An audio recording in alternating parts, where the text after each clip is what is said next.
గత 2-3 రోజులుగా ఆంధ్రప్రదేశ్లో ప్రధానంగా వినిపిస్తున్నటువంటి అంశం పీడీఎస్ డిస్ట్రిబ్యూషన్ సిస్టమ్కి సంబంధించి రేషన్ బియ్యం అక్రమ తరలింపుకు సంబంధించినటువంటి అంశం ప్రధాన చర్చనీయాంశంగా ఉంది.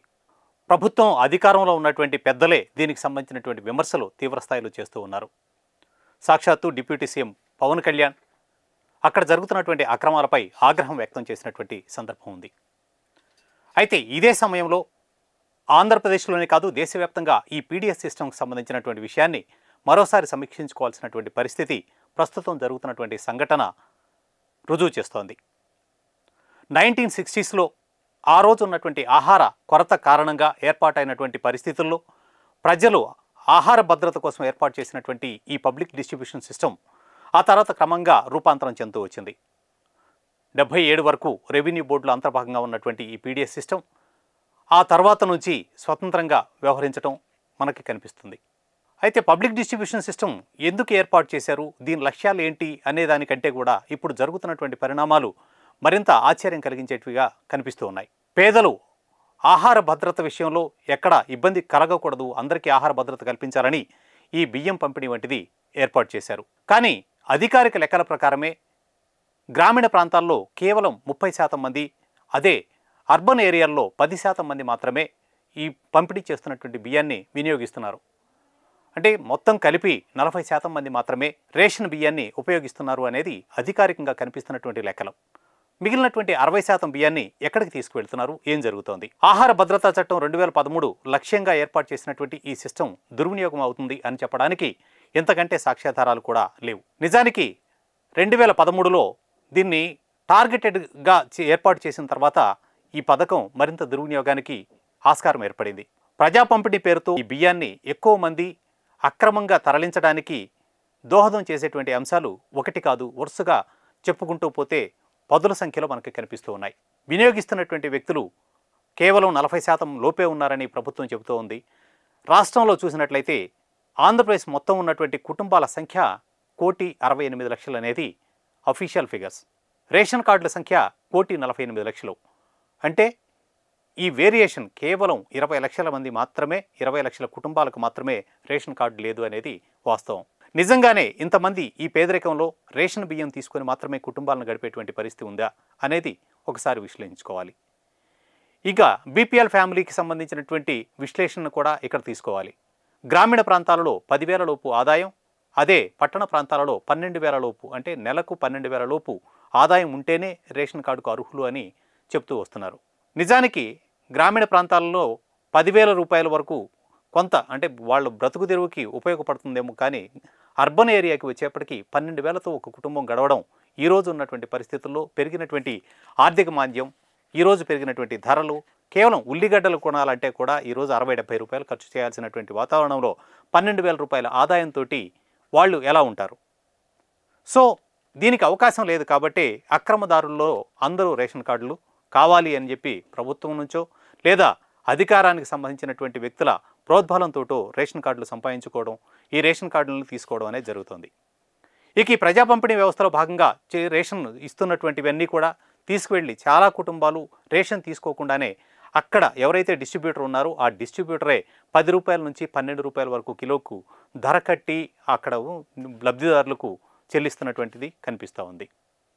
సగటున ఏడాదికి 12,800 కోట్ల రూపాయలు ఖర్చు చేస్తున్నటువంటి ఈ పథకంలో దాదాపు 10,000 కోట్ల రూపాయల పైగా దుర్వినియోగం అవుతున్నాయనేదే ఇప్పుడున్నటువంటి అంచనాలు. దీనికి బాధ్యులు ఎవరు?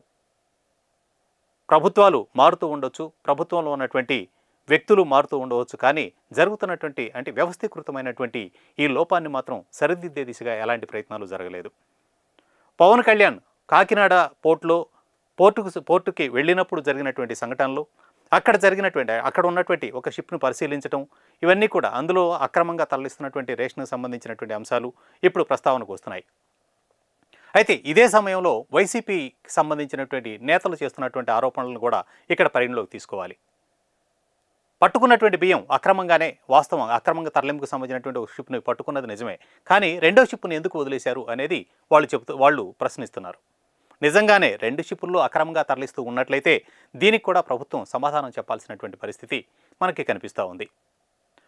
మొత్తంగా చూసినట్లయితే రాష్ట్ర వ్యాప్తంగా దీనికి సంబంధించినటువంటి అక్రమం తరలింపులు అనేవి చాలా కాలంగా జరుగుతూ ఉన్నాయనేది మనకు కనిపిస్తూ ఉంది.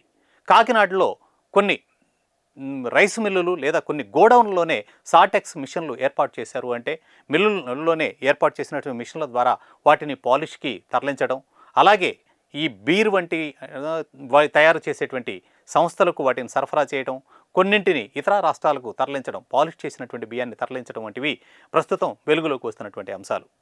ఇది జరిగిన తర్వాత పవన్ కళ్యాణ్ ఆగ్రహం చూసిన తర్వాత ప్రభుత్వం అంటే ముఖ్యమంత్రి చంద్రబాబు నాయుడు కూడా దీనిపైన చర్యలకు సిద్ధమవుతున్నారు. అలాగే కేబినెట్ ఉప కమిటీని ఏర్పాటు చేయడం, వీళ్ళంతా సమావేశం అవడం, దీనిపైన చర్యలకు ఆదేశించడం వంటివి కనిపిస్తూ ఉన్నాయి. కానీ ఇది ఎంతకాలంగా జరుగుతూ ఉంది? గతంలోనూ ఇలాంటి ఆరోపణలు గతంలో తెలుగుదేశం ప్రభుత్వం, తర్వాత వైసీపీ ప్రభుత్వం, అంతకుముందు ఉన్నటువంటి కాంగ్రెస్ ప్రభుత్వ హయాంలో కూడా దీనికి సంబంధించినటువంటి ఆరోపణలు మనం చాలాసార్లు చూస్తూ వచ్చాం. రేషన్ బియ్యం తరలింపు లేదు అనేటువంటి మాట ఇంతవరకు ఈ ఏడాదిలో ఎప్పుడూ కూడా రేషన్ బియ్యం సంబంధించినటువంటి కేసులు నమోదు కాలేదు అనేటువంటి పరిస్థితి గడిచిన దశాబ్దం కాదు 2 దశాబ్దాల కాలంలో కూడా మనం ఎప్పుడు చూడలేదు.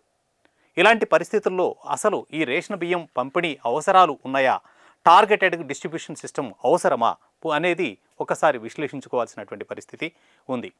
ఇక మరో ప్రమాదకరమైనటువంటిది ఈ రేషన్ కార్డులకు పంపిణీకి సంబంధించినటువంటి దాన్ని చూసుకుంటే, ప్రభుత్వం పేదలందరికీ కూడా సంక్షేమ పథకాలు అందజేస్తామని ప్రతిసారి ప్రకటిస్తూ వస్తోంది.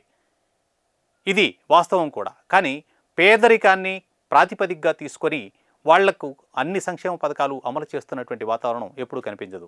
ఎందుకు అంటే పేదరికాన్ని ప్రాతిపదికగా తీసుకోవడానికి మొట్టమొదటిగా చూస్తున్నటువంటిది రేషన్ కార్డు. రేషన్ కార్డుని ప్రాతిపదికగా తీసుకున్న కారణంగానే రేషన్ కార్డులకి ఇంతగా డిమాండ్ పెరుగుతోంది. 1,68,00,000 మంది కుటుంబాలు ఉంటే 1,48,00,000 రేషన్ కార్డులు ఉండేటువంటి పరిస్థితి రావడానికి కారణం కూడా ఇదే అనేది స్పష్టంగా కనిపిస్తున్నటువంటి అంశం.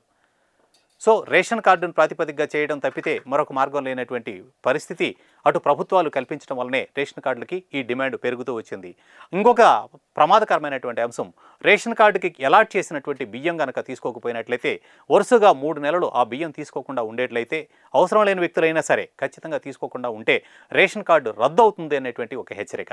అలాంటప్పుడు ఈ అవసరం లేని వ్యక్తులు కూడా తీసుకొని అమ్మడం మినహా మరొకటి చేయడానికి అవకాశం లేదు అనేది స్పష్టంగా కనిపిస్తోంది. క్లియర్గా మనకు కనిపిస్తున్నటువంటిది ఈ అక్రమాలు జరుగుతున్నాయి. దీన్ని నిరోధించడానికి తీసుకోవాల్సినటువంటి చర్యలపైన ప్రభుత్వం బాధ్యతాయుతంగా వ్యవహరించాలి.